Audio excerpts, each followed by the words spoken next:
Hello, dear student. I am Muslim Aslam. This is a lecture of artificial intelligence. Today we are going to discuss about deep learning. So, student, previous lecture में आपने देखा था artificial neural networks. Artificial neural networks का आपका जो second part है वो है डीप लर्निंग। तो जो डीप लर्निंग है वो आपका आर्टिफिशियल इंटेलिजेंस और मशीन लर्निंग का सब पार्ट है। तो हमें डीप लर्निंग की क्यों ज़रूरत पड़ी? क्योंकि हमारे पास आर्टिफिशियल इंटेलिजेंस भी आ गया था, मशीन लर्निंग भी आ गई थी, तब हमें डीप लर्निंग की क्यों ज़रूरत पड़ी? तो हमारे पास ये क्वेश्चन है डीप लर्निंग का। सबसे पहले है वाई, व्हाट एंड वेयर। तो सबसे पहले why we need deep learning, हमें डीप लर्निंग की क्यों ज़रूरत पड़ी। सेकंड है what deep learning has to offer us, means what are the features that deep learning concept. Third, where are the deep learning concept applied, means what are the application area deep learning.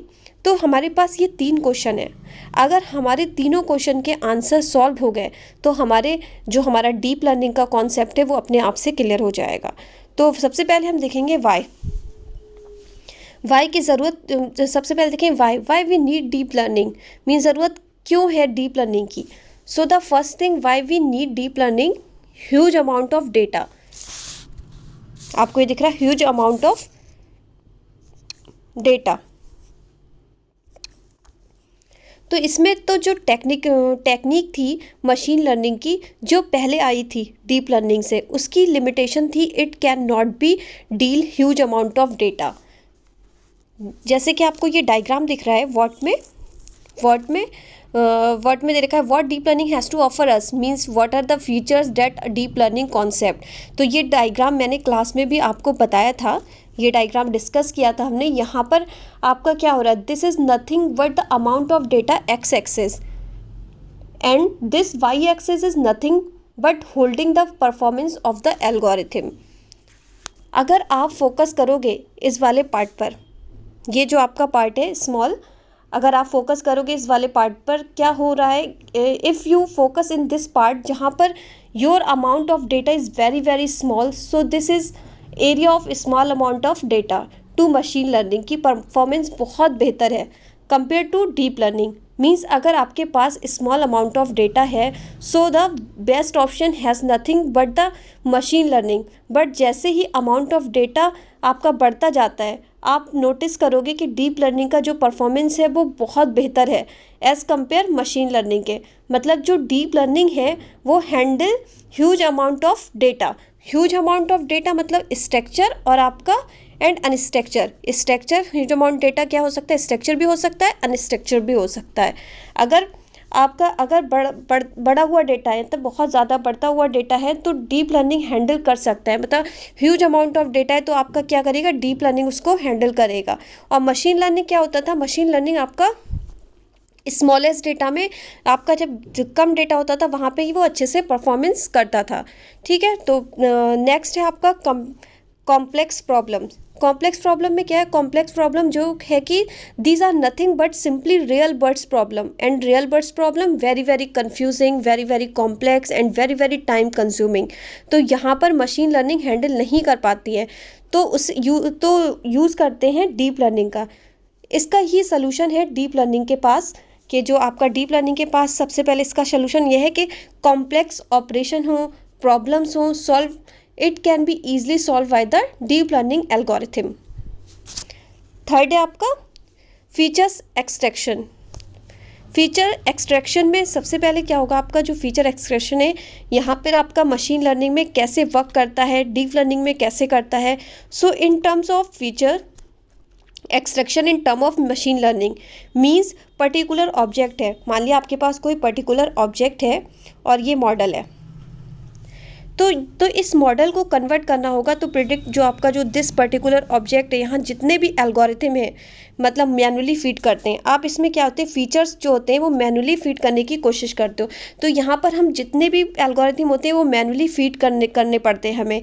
ये model फिर object को identify करता है। ये किस में होता है, आपका मशीन लर्निंग में होता है। मशीन लर्निंग में हमें जितने भी फीचर्स होते हैं वो क्या करते हैं, मैनुअली फीड करते हैं। बट यहाँ पे क्या होता है, डीप लर्निंग में इन पर्टिकुलर ऑब्जेक्ट को मैनुअली फीड करने की ज़रूरत नहीं है। यहाँ इन जो भी यहाँ फीचर्स होते हैं वो अपने आप से फीड करता है। यहाँ जो भी फीचर्स आएंगे डीप लर्निंग में वो अपने आप से क्या करेगा, फीड करेगा। ठीक है, तो ये कॉन्सेप्ट किसका है, मशीन डीप लर्निंग का। डीप लर्निंग में हमें सारी चीज़ों की ज़रूरत नहीं पड़ती। हमारा जो मशीन लर्निंग में क्या था, स्मॉल डेटा होता था, तब तक तो मशीन लर्निंग बहुत अच्छे से काम करता था, क्योंकि मैनुअली आप फीड कर सकते थे। जब आपके पास ह्यूज अमाउंट ऑफ डेटा आ गया तो आप क्या कर सकते हो कि वो आप मैनुअली कितना फीड करोगे, तो वो आपका मशीन लर्निंग में वो काम बेस्ट नहीं हो पा रहा था, इसलिए हमने डीप लर्निंग की ज़रूरत पड़ी। ठीक है, फिर देखते हैं कि आपका सबसे पहले कि डीप लर्निंग जो था, डीप लर्निंग जो आपका है, डीप लर्निंग आपके फीचर्स को लर्न करता है, फिर जनरेट करता है, और ऐसे फीचर्स को जो बहुत ही हाई हैं उन्हें वो खुद जनरेट करता है। तो जो इसलिए डीप लर्निंग की हमें ज़रूरत पड़ी। डीप लर्निंग बहुत बेस्ट है मशीन लर्निंग से। फिर हम देखते हैं वेयर में सबसे पहले देखते हैं कि where are the deep learning concept applied, means what are the application area deep learning. तो आपका जो एप्लीकेशन एरिया है, जिसको एप्लीकेशन बोल सकते हो, सबसे पहले क्या है, मेडिकल फील्ड। तो मेडिकल फील्ड में आप कैसे कर सकते हो, this is a particular deep learning applied medical field. जैसे मेडिकल फील्ड में आपका ट्यूमर सेल्स है, कैंसर सेल्स होते हैं, उनको डिटेक्ट करना, उनकी ग्रोथ कितनी है, उनका एरिया कितना है, ये डीप लर्निंग की हेल्प से कर सकते हो। तो मेडिकल में आपका ट्यूमर सेल्स, कैंसर सेल्स, इन सबको डिटेक्ट करता है आपका मेडिकल फील्ड में। दूसरा है आपका रोबोटिक्स। तो रोबोटिक्स का क्या काम है, हमारे ह्यूमन टास्क को, जो भी आपके ह्यूमन टास्क को परफॉर्म करना, आसपास की चीज़ों को डिटेक्ट करना, डीप लर्निंग एल्गोरिथम का यूज़ करके ही हम कर सकते हैं रोबोटिक्स में। और आपका थर्ड है self driving car. Self driving car पे हम पहले भी बता चुकी हूँ, क्लास में एक एग्जाम्पल दिया था मैंने, टेस्ला कंपनी की आपकी कार होगी जो खुद ब खुद आपकी वर्क करती है। उसको हम बोल सकते हैं कि सारे ऑब्जेक्ट को आइडेंटिफाई करती है, फिर कार ड्राइव करता है। मतलब वो कार खुद ब खुद अपने आप से ड्राइव करती है, सारे ऑब्जेक्ट को आइडेंटिफाई करना। ऑब्जेक्ट मीन्स कि आपका कोई ब्रिज बन रहा है, आपका फ्लाईओवर बन रहा है, तो वो जो खुद ब खुद उस चीज़ को डिटेक्ट करेगी कि कौन सा रास्ता आपके लिए सही है, कौन से रास्ते पे आपको जाना चाहिए। तो ये सारे जो फीचर्स हैं वो सब किसके हैं, डीप लर्निंग के हैं। ठीक है, नेक्स्ट है आपका ट्रांसलेशन। तो ट्रांसलेशन, गूगल ट्रांसलेटर हो गया, गूगल असिस्टेंट हो गया, जिसके बारे में मैंने आपको बताया था मशीन ट्रांसलेशन में। तो इसमें क्या होता है, वन लैंग्वेज को कन्वर्ट कर रहा है टू अनदर लैंग्वेज में। तो ये चीज़ें क्या होगी कि हम कोई भी लैंग्वेज टाइप कर रहे हैं, हिंदी में टाइप कर रहे हैं तो वो हमें इंग्लिश में दे रहा है, इंग्लिश में टाइप कर रहे हैं वो हमें हिंदी में कन्वर्ट करके दे रहा है। तो ये सारी चीज़ें आपकी क्या हो गई, आपकी ये सारी चीज़ें एप्लीकेशन में आ गई। आप बोल सकते हो what are the application area deep learning. तो ये जो 3 क्वेश्चन है आपके, वाई, व्हाट, वेयर, आपको ये डीप लर्निंग में बहुत अच्छा कॉन्सेप्ट है, आप ये लिख के दिखा सकते हो। ठीक है, तो अब हम देख लेते हैं इनका जो आपकी थ्योरी है, यहाँ से आप इसकी थ्योरी लिख सकते हो। ये डीप लर्निंग की पूरी थ्योरी है जो मैंने अभी डिस्कस किया है। ये आर्किटेक्चर है कि डीप न्यूरल नेटवर्क क्या होते हैं, डीप लीफ नेटवर्क क्या होते हैं, स्टेप ऑफ परफॉर्मिंग, ये आप लिख सकते हो अपनी थ्योरी में। नेक्स्ट है आपका ये डायग्राम दे रखा है। ये डायग्राम हम क्लास में भी बता चुकी हूँ कि सबसे पहले आपके पास आर्टिफिशियल इंटेलिजेंस आता है। आर्टिफिशियल इंटेलिजेंस का आपका सब पार्ट होता है मशीन लर्निंग, मशीन लर्निंग का डीप लर्निंग होता है। ये कॉन्सेप्ट हमने क्लास में अच्छे से देख लिया था। तो ये डीप लर्निंग का आपका डायग्राम होता है। इसकी वर्किंग दे रखी है, वर्किंग आप लोग देख लीजिएगा कि सबसे पहले सारी इन जो आपका ये वर्क कर रहा है वो सारी चीज़ें दे रखी हैं। इसका एक आपका फ्लो चार्ट दे रखा है। तो ये सारी चीज़ें आप बना लीजिएगा, ये आपका थ्योरी में बहुत अच्छे से हेल्प करेगा। तो आई होप आपका डीप लर्निंग का जो कॉन्सेप्ट है अच्छे से क्लियर हो गया होगा, क्योंकि मशीन लर्निंग में क्या होता था, मशीन लर्निंग में हम छोटे प्रोजेक्ट पे काम करते थे जिसमें हम मैनुअली चीज़ों को फीड कर पाते थे।